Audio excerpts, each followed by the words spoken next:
So, siya na naman yung magliligpit. Ah. Ano?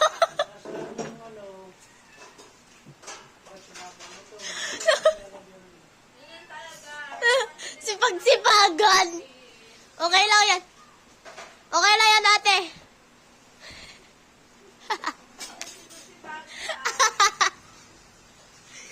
Okay lang yan, palis ka natin naman eh. Reward mo na yan. Ano, kuya?